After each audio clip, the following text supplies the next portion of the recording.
Double smart cinema ఆ ముగ్గురి career కు అగ్ని పరీక్ష పెడుతుందా? చివరి అవకాశంగా మారనుందా?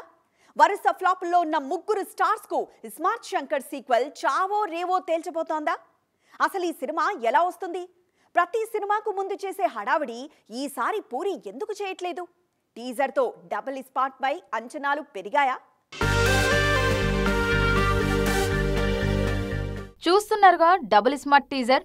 మరోసారి పూర్తిగా ఇస్మార్ట్ శంకర్ ఫార్ములానే ఫాలో అయిపోయారు పూరి జగన్నాథ్. కథ ఎక్కడో ఆగిందో అక్కడి నుంచి సీక్వెల్ కథ షురువైంది. టీజర్ చూస్తుంటే ఇస్మార్ట్ లెక్కలు మళ్లీ వర్కౌట్ అయ్యేలాగే కనిపిస్తున్నాయి. మేకింగ్ పరంగాను ఎక్కడ తగ్గేదే లేదన్నట్లు తెరకెక్కిస్తున్నారు Puri Jagannadh. Double smart teaser లో మణిశర్మ మ్యూజిక్ మరోసారి మ్యాజిక్ చేసింది.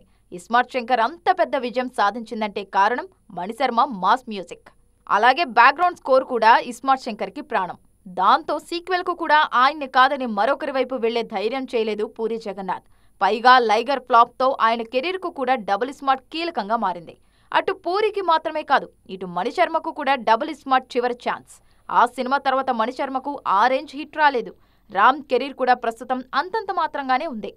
ఇస్మార్ట్ శంకర్ తర్వాత చేసిన రెడ్ యావరేజ్, వారియర్, స్కంద ఫ్లాప్స్. దాంతో డబుల్ స్మార్ట్ తో ఫామ్ లోకి రావాలని చూస్తున్నారు.